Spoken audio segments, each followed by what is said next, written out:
All right, and welcome in, everybody. Hope you're all having a fantastic, fantabulous, awesome freaking day. My name is Garrett Shoemake, and this is the Shoemake Take. Today, we wrap up the AFC West and the entire AFC, talking about the Chiefs, and our Lord and Savior, Patrick Mahomes. I'm sorry. Oh my god, I'm sorry. I wanted to do that so bad when I was thinking about what I could do for the intro of this show. I'm sorry. Something you'll learn about me as you guys continue to follow me as the channel continues to grow is that I think I am a hilarious person. I think I'm a pretty funny guy, and I love doing stuff to crack myself up. It's just so fun. I think doing stuff like that to make yourself laugh is so good for your mental health, but I'm not going to get too deep into it, but I enjoy doing that type of stuff. You guys are going to see me do a little bit more. You guys have seen me do a little bit more anyways with some of these episodes more recently, and I don't know, it's funny. I think it's just fun to do stuff like that, just talk about the Chiefs, oh. Okay, I'm done, I'm sorry. But we got to talk about the Chiefs and what I think they're going to do in 2025, and I have them taking a step backwards. Is it going to be a significant step? No, but it is a step backwards nonetheless. So before we jump into it and begin talking about 2025 for Kansas City, if you guys do not know what the 2025 Shoemake Take season preview series works, or how it works, I should say, here is how it works. If you want to jump into the discussion, go right ahead. The video, or the timestamp is in the video description, excuse me. So here is how it works. We're going to briefly recap 2024, what was their record, what happened, and then getting into the offseason for the Chiefs, we'll talk about some of the offseason moves that they made, including George Karlaftis and Trey Smith getting contract extensions. We'll elaborate more on that in a moment. And then after that, we will look at, oh my gosh, my brain just completely blipped. Oh no. Okay, I'm so sorry. I don't like making jump cuts like this, but in this instance, what I just did to begin this show, I was not going to try and recreate. It was not going to be as genuine. Literally, as I was explaining how the show worked, my brain literally just blipped. It just went completely blank and completely forgot what I was talking about. So I apologize for the jump cut, but here we go. We're going to get right back into it. Like I said, we're going to recap 2024, and then we're going to, for the Chiefs, talk about the extensions of George Karlaftis and Trey Smith. And then we'll look into their free agents, who they added, who they lost, and then we'll discuss their draft. And then after that, I'll give you guys my thoughts on how I feel about the Chiefs. Are they going to be good? Are they going to be bad? What are some strengths? What are some weaknesses? And kind of break all that down. And then after that, we'll analyze our schedule, just go game by game, look at the most important ones, and talk about each one. And then we'll wrap a bow on the whole thing, talking about storylines that I will be looking forward to follow the Chiefs this year. My brain is not where it is right. It's not here right now. I don't know what's going on. I find myself routinely just kind of, I don't know, like, if you want to call like static, immediately just kind of blipping out. But we're going to get there. We're going to slowly get through it. I've had a tough day at work today. At the time of me recording this was Miracle Treat Day at my job, which if you're going to go check out the Raiders video, I was wearing a shirt to honor that or to celebrate that day, and it was fun. It was busy. It was a really good time though, so can't complain. But my brain is kind of fried, but we're gonna get through it. I'm not gonna slow down for you guys. This is what it's about. So let's just jump into the Chiefs breakdown as I knock over my script over. Jesus Christ, this episode is a train wreck right now. But looking at 2024, they went 15-2, which was a shocker. They were a nitty-gritty bunch. They had 16 one-score games. They went 15-1 in those games. And quite frankly, you'd be lying if you didn't say this was an impressive Super Bowl run, but it ended in disaster. Obviously, they got their butts obliterated by Philly in this game, and quite frankly, it was one of the best things I've seen in a long time to happen to the Chiefs. No shade, but oh, come on, it's pretty funny. It was pretty fun to watch on the Eagles' end. But that being said, it was a very tough season for them. They were in a lot of one-score games, like I said, and they had a lot of things swing in their favor. And I don't think that happens this year. I think there's going to be more things that do not go in their favor, and it's going to cause them to lose more games. But going into their offseason, the big two signings, like I mentioned, Trey Smith, their right guard, got a $94 million contract extension with the team. I think it was a 4-year deal, includes $70 million guaranteed, making him the NFL's highest paid guard, and he couldn't be more deserving. He signed the franchise tag earlier in the offseason, and they finally got a deal done, got him locked up, and it's great. Absolutely great. One of the best guards in the NFL, if not the best guard in the NFL. He is a true anchor on that line right next to Creed Humphrey at center. They needed him, and you get it done. Fantastic job by the Chiefs to get that done, and congratulations to Trey Smith for getting the big payday. And then they extended George Karlaftis, former first-round pick a couple years ago, to a 3-year, $93 million contract extension. Pretty sure it's 3 years. Could be 4, but it has $62 million guaranteed, and solid contract extension for a solid pass rusher. George Karlaftis, is he great? No. But is he good? Of course. And he is their best pass rusher, not named Chris Jones. He's their best edge rusher. So trying to keep that guy around as they continue to build their defensive line, or rebuild it per se, with all the people that they've lost, it's important. It's very important to try and keep that guy around. So getting these two guys locked up, fantastic for the Chiefs. They're trying to rebuild. They need to, not like rebuild, but they need to retool over these next couple of years and try and fix their roster to get it back into a more stable state. Because right now the roster is probably, would I go as far to say, the worst it's ever been in the Mahomes era? That's kind of a stretch, but it's arguable. It's debatable. I'll say that. Like, I would argue it. I would listen to someone if they challenged it or agreed with it or didn't agree with it. It's open for discussion for me, I should say.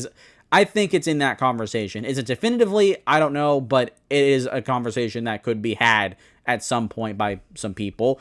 But looking at the free agency, really didn't do a whole lot. And obviously, they got a lot of players locked up under big contracts. So this is a situation where you need to draft well. You need to build through the draft. Free agency is going to be minimal for a team like the Chiefs. So who they brought in on offense? The biggest one, Jalen Moore. He's going to compete with first-round pick Josh Simmons at offensive tackle.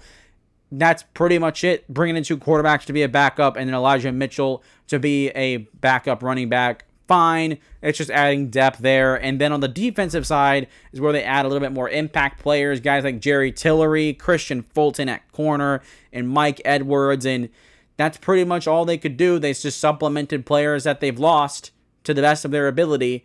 But looking at what they've lost, they lost a lot more than what they could have gained. And obviously, we'll start with the defensive side on the right side of your screen.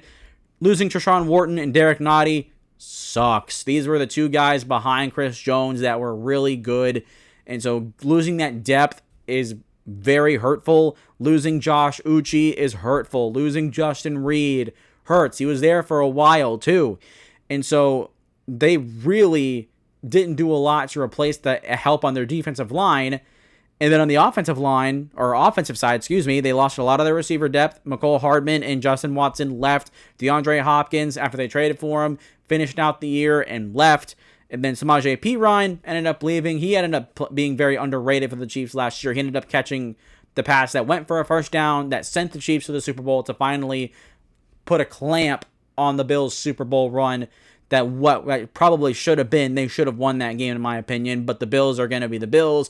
And when they face the Chiefs, shoot themselves in the foot. They always do it. So it's whatever, I guess. But they lost him. They didn't lose a whole bunch. But on the defensive line specifically, it's just, they're going to hurt. This defensive line, I don't think, is going to be very, very good this year. Despite having Karlaftis and Chris Jones. Because they don't have anything else after that. But let's talk about the draft. Because in the draft, in this situation like you're the Chiefs, you need to be able to hit on your draft picks. And I thought they did an okay job for the most part. They've obviously, their first 3 picks were on the line in the trenches. So when you're a team that needs to retool, the best place to begin is to build your trenches. That is where games are won and lost in football, in my opinion. So building those 2 places first is very important and very responsible for Kansas City. And given how well they've and how good they've been over the years, this is why. Number 1 in the first round, 31st overall, they selected Josh Simmons out of Ohio State. I love this pick. Straight up love it. If he hadn't gotten hurt early on in the college football season, he would have been the best tackle in this draft. He would have been the first tackle off the board in my opinion. I know that's obviously up for debate, but I believe he could have. He's very talented, has a lot of good traits that I think could translate. And right now, he's apparently beating Jalen Moore out in training camp right now. So if that's the case and he starts as a rookie, that'll be fine. Get him on the field, let him work out some issues, and he's got a lot more upside than Jalen Moore, obviously. So seeing him do well in camp is encouraging, and the Chiefs really think highly of him. They said that openly that if he was healthy, he would have been the best tackle available. So by all means, I love the pick. I think they got a steal here. We'll have to see how he develops over the next couple of years, but I'm excited about this one. I'm also somewhat excited about defensive tackle Omar Norman Lott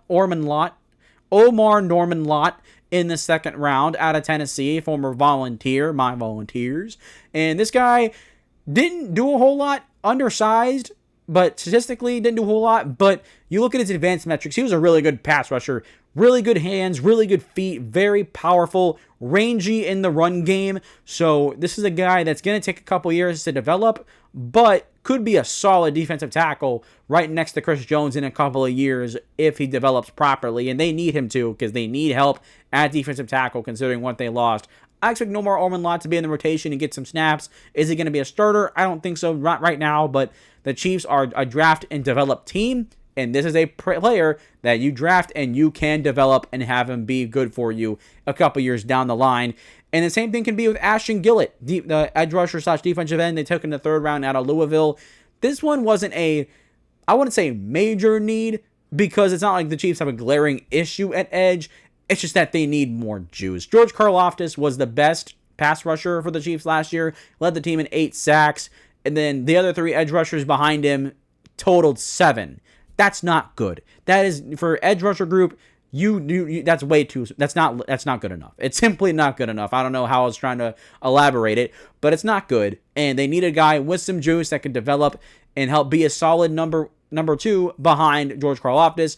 Could he develop into a number 1? Very much so. I would prefer that he does develop into a number 1, because I think George Karlaftis is a number 2. I don't think he's a number 1 edge rusher right now in the NFL, but with the extension that they gave him, they need to keep him around. They need to keep as much continuity on that defensive line as they can. But adding Ashton Gillett, really like it, with trying to add some juice and add some competition into that edge rusher group. And again, building through the trenches, very, very important. And then you get corner Noel Williams out of Cal. I don't know. On my script, I don't have cornerback in front of his name, so I don't know if it is on your screen. If it's not, I'm sorry, but he is a corner, came out of Cal. Another guy that right now probably going to play on special teams, developmental guy, but has a lot of experience, and for now will be like the 3rd corner at best, probably the 4th if I had to predict it, but has some time to develop. And Christian Fulton, after a couple years when he's gone, he'll step in and be that guy. They have Trent McDuffie at corner, which is fantastic, but outside of that, there's not a lot to like. So getting a guy like Noel Williams in the 3rd round, they needed it, so I respect the pick. And then Jalen Royals in the 4th round. A lot of people like this pick. A lot of people thought it was a steal. Is he going to play a lot this year? No, but he has the upside to maybe in a couple years. I think he could be competing for a return job for now. And so, again, another guy that they can develop and start later on down the road. See a trend that's following here with this draft class? And then same thing with Jeffrey Bassa. Jeffrey Bassa, the linebacker group, is one of the stronger positions on the team for the Chiefs. And so he's not going to get very much playing time, if at all. He's going to be on special teams. But another guy that late round can develop into a starter later on down the line. This is how the Chiefs develop their linebackers anyways. This is where they pick them, late round, guys with athletic upside. And Jeffrey Bassa, pretty smart player too. And then Brashard Smith out of SMU in the 7th round. A lot of people like this pick. I didn't do a whole lot of research on Brashard Smith during the draft process, but coming out, I've heard a lot of good things about what he could be. I'm really not sure what his archetype is, if he's a power or more of a speed back. I'm sorry, but a lot of people seem to like this pick, and so that gives me some optimism that they could have another good running back. I mean, Isaiah Pacheco, he's good, but has not been as good as he was at the start of his career. He's still kind of fighting an uphill battle there, and they need a good starting running back. They need a little bit more than what Isaiah Pacheco has been able to give them. He's been good. He's been pretty good, solid, but I would like to see a little bit more out of this Chiefs run game to help take this pressure off of Mahomes and this receiver group a little bit more, instead of having a bunch of veterans running around like they were last year with Kareem Hunt, Samaje Perine. No, like I want Isaiah Pacheco and Brashard Smith to take the reins for the future. That is better, and Brashard Smith has enough talent, from what I've heard, to be able to make that happen potentially. So overall, this draft, very developmental. All these guys are, other than Josh Simmons, my guess would be is they're not going to get a lot of playing time. They're going to be in rotation. They're going to be in sub packages and be on special teams. So this draft, it's going to be a little bit before we begin to see what this group really looks like. But in a couple years, we're going to have a definitive answer as more of these guys are in starting spots, as they develop a little bit more. And for the Chiefs, this is exactly what they need. They need to draft, they need to develop, and they pick guys that do not need to start right away and can just naturally grow and progress. So I like it. I like what they're doing. Is the talent high end? Meh. Like, it's all solid talent. Is it all elite talent? No. But it's enough here where if a couple of these guys can develop, this Chiefs roster in a couple of years will be in a lot better state as they are now. So, is this team improved? No. This Chiefs team is not improved. They are not as good of a football team this year. And like I said in the beginning, they had a lot of things swing their way last year. And with what they lost and, what little that they added, which, I mean, they can only do what they can, but this team is not going to be as good. I have them taking a step backwards, and if there is any time for the Chiefs to take any type of step backwards, it is this year. But let me tell you something. I'm going to tell you right now. I'm someone that, I don't know, I feel like I'm kind of a Chiefs glazer, but I don't feel like I am. I don't know how people view me in that regard, but I don't really care, because this is how I feel about it. Do not fool yourself. Do not, and I repeat, do not fool yourself. The Chiefs are still going to be good. They're still going to be in the playoffs. I still have them winning their division. They're going to be winning the AFC West until another team uproots them and says, no, we are better. Until I see that, I have the Chiefs winning the division every year. They've won the division every single year since Mahomes has been in the league. There's no reason for me to pick them to lose and go that far back now. Some people are trying to say, oh, they're going to take a massive step backwards. Are you kidding me? This team was mid last year, but they won so many games because they had so much stuff swing in their favor, and they have the culture in place to be able to eke out wins when things aren't always going their way. That's a testament to what they've built in Kansas City. Looking at what they did last year with the roster that they had and it being a little bit worse, do you really think that they're going to all of a sudden take a massive step backwards? Get out of here. No, that's objectively wrong in my opinion. I'm sorry for any of you that feel that way. If I offended somebody, I'm sorry. Genuinely, I am. But that is how I feel about it. The Chiefs are still going to be a good football team. Do not fool yourself. They're taking a step backwards, but it's not going to be a significant step backwards where, oh, the Chiefs dynasty is coming to an end. No, that's not happening anytime soon as far as we know. But looking at their strengths, quarterback doesn't need any explanation. Patrick Mahomes is the best quarterback in the NFL, straight up. Then tight end, Travis Kelce is still good. Noah Gray did a lot of good things last year and played pretty well as a backup. So you got to like that. And then linebacker, like I mentioned, is also very strong. Nick Bolton is very good. Their depth is very good. So these are three positions where they should continue to be solid and be strong. Obviously, the one that I'd probably say would be the worst would be tight end. But that's just Travis Kelce is getting older, but he still continues to be savvy. He still continues to be reliable. Even though he kind of had a down year last year, he still was probably the most reliable receiver on the team. So that tells you how good Travis Kelce is, and I still expect him to be pretty good this year, regardless. But their weaknesses is obviously where things are a lot more hefty.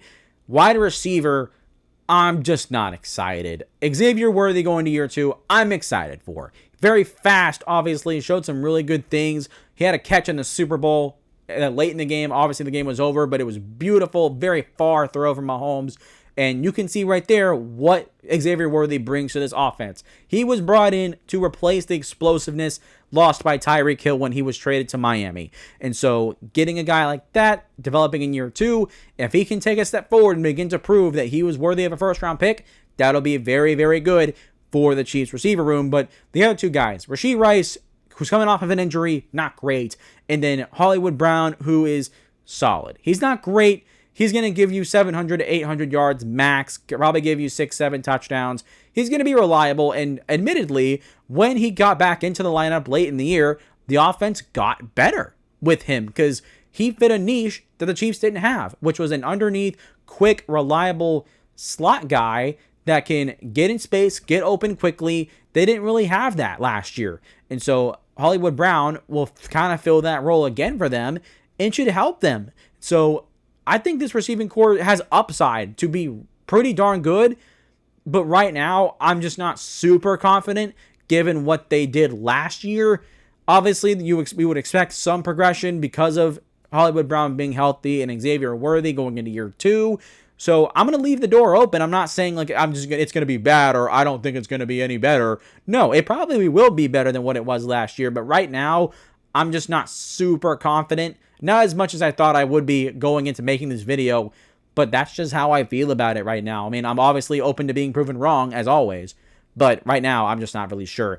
Number 2 is defensive line. Given what they lost and the lack of overall talent they have at edge rusher, I don't think this defensive line is going to be as good last year. Chris Jones, it's going to be easier to pinpoint him and take him out of games, even though he's still a game wrecker regardless. It's going to be easier to pinpoint him and try and take him out of games is what I'm saying. And George Karlaftis, he's good, not great. And then you got a whole bunch of other guys behind him that really weren't productive all last year. And so I'm hoping that Ashton Gillett can develop because they need him to. They need another guy on the edge. You need 2 good edge rushers if you want to be a good football team in the NFL. So you got to have that guy develop. But right now, he's a rookie. He's going to be in the rotation. We'll see. And then cornerback is another weakness for me because Christian Fulton as a number 2, he's fine. And knowing my luck with former players, I'm not going to say Titans players, but like players when they go to the Chiefs, for some reason, just play a lot better than they normally do. It's a testament to what the Chiefs have done, their organization, and their culture. But the thing is, Christian Fulton can't stay healthy. He always has injury issues. He always gets hurt. And the depth behind them is okay, but it's not great. Where if Christian Fulton is out for a significant amount of time, like he has to go to IR, I would be worried about this Chiefs secondary a little bit. Trent McDuffie is fantastic. I wouldn't worry about Trent at all. But it's the guys behind him that it's going to be a little worrisome. And then edge rusher is the 4th one. I already talked about edge rusher. Just it's good, okay, just not great. I want to see more. And right now, I don't know if they have the talent to show that they can be more than what they were last year. So I expect it to be a weakness. And with the defensive tackle, defensive line spots taking a step backward, I have a feeling that this defensive line is going to be pretty mid, if not bad, this year. I don't think it's going to be definitively good, barring Steve Spagnuolo pulling something out of his butt, and the Chiefs' defensive line is fantastic. But we'll have to see about that. But looking at their schedule, it's interesting. Let's break it down game by game. These first 4 games for Kansas City are no slouch.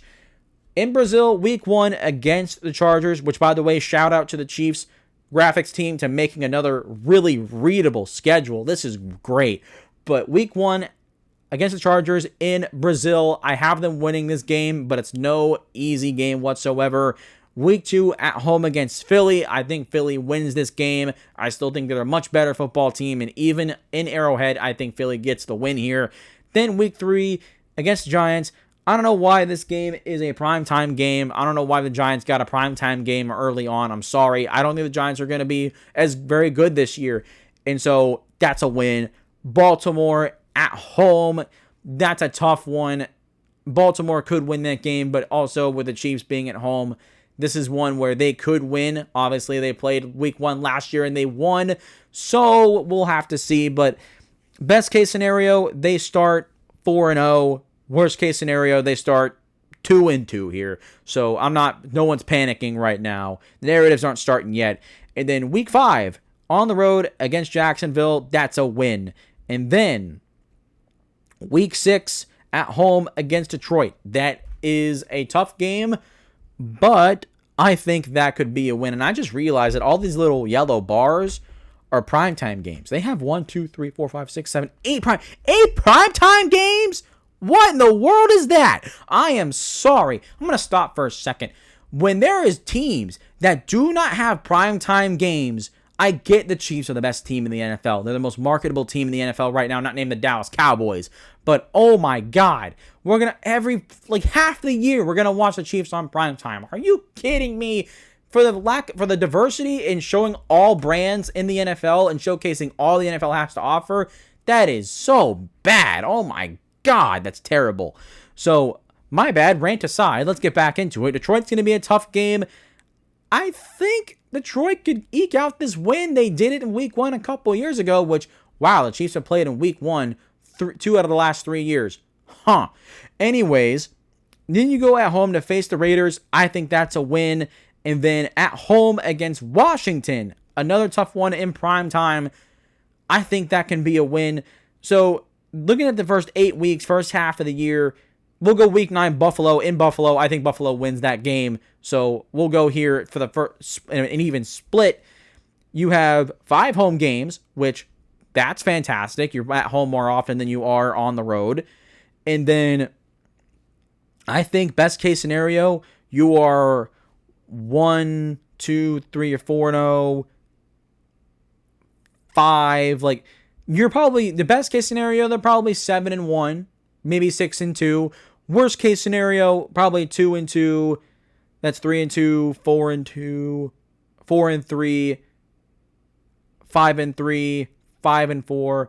Like, worst case scenario, maybe they're 5-4, 4-5, if anything. If the Chiefs are 4-5. Okay, maybe some people and some narratives are going to start being driven around, but I think at least they're going to be 5-4 in this stretch. But they go into the bye week in week 10, and week 11, they go on the road to face Denver Broncos. In my Broncos season preview video, I have the Broncos winning this game. I think it's going to happen. The Broncos last year had them. They had them, but the Chiefs blocked the game-winning field goal, which obviously that doesn't happen very often. But this year, I think the Broncos are better. They're going to push the Chiefs for the division. I have them both finishing. Well, I just spoiled it. God dang it. So I have them both finishing 11-6. But we'll elaborate a little bit more once we get to it. I'm so sorry. I can't believe I just did that. But the show must go on. So I think that's going to be a loss. And then at home against the Colts, that's a win. The Colts are going to suck this year. Then on the road against Dallas on primetime, that's a win. I think the Dallas Cowboys suck this year. And then at home against Houston, that is also a win. But the Texans gave the Chiefs a run for their money in the divisional round last year. So I expect this game in primetime to be a good rematch. No easy game by any means. And then at home against the Chargers, that's not an easy game by any means. And then on the road against Tennessee, my Tennessee Titans, that is a win. Although I will say, as a Titans fan, Mahomes has never won in Nissan Stadium. I'm just going to say that. I'm just kidding. No, he's going to win against Tennessee this year in Tennessee. That's going to happen 100%. And then you face the Broncos at home. I think you get revenge here on primetime. And then you go on the road to close out the year against the Raiders. I think you can win that one. And so the most important matchups, obviously, are their toughest ones. The Eagles, the Ravens, the Bills, and I'll say the Texans, their divisional opponents. The same thing as it normally is for them. Like, their most toughest opponents are going to be the teams that are the toughest opponents on their schedule. Just because this team knows when the Chiefs are an objectively better team, they know how to take care of business. This is not a team that will out of nowhere just kind of and then just lose a game that they should win. That doesn't happen in Kansas City. So the games that they lose are against their toughest opponents that really can give them a run for their money. And so for them, that's where their season's going to be either really good or there's going to be a definitive step back, maybe more than I'm predicting. But with that being said, I have them finishing first in the division, and I already spoiled it, but here's the record prediction. Well, bam, 11-6. That's still good. That is still a good record. It's still, I think, from when I finished my schedule prediction, pretty sure that was it the 3rd seed? Wait, I had the Ravens first, Bills second, Chiefs are 3rd. Yeah, Chiefs are the 3rd seed. So obviously hosting a home playoff game, but they're going to have to go on the road in the divisional round more than likely. So here we go. Here we go. This is where things get interesting, looking at their storylines. Number one, how does this team navigate 2025? Because they're going to need to find new ways to win football games other than dragging through the mud, teams through the mud, and just eking out one-score wins. What they did last year was lucky and not sustainable at all. So if the Chiefs find themselves in more of these situations than not, they're probably not going to win as many this year. So they need to take care of business against teams that they are better than. They need to not just win, but they need to win definitively. I would say they need to have a couple definitive wins against the tough teams on their schedule, like Baltimore, like Philly, like Buffalo, like Houston, like their divisional opponents, the Broncos and the Chargers. They need to have at least a few definitive wins in this bunch of games if they want to be good this year and continue to be where they are. And I think they will. That's why I have them finishing 11-6. And I also want to see improvement in the offense. I want to see this group continue to improve. This offense was so mid last year. Patrick Mahomes, his stats were literally the worst of his career as a starter.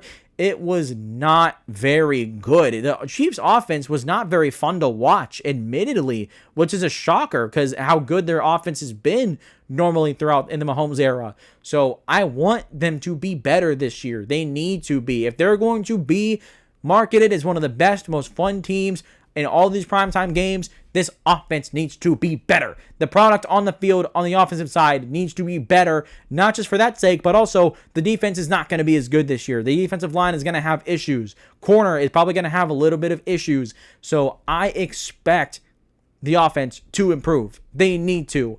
And if they are continue to be mid, they're probably going to finish worse than 11-6.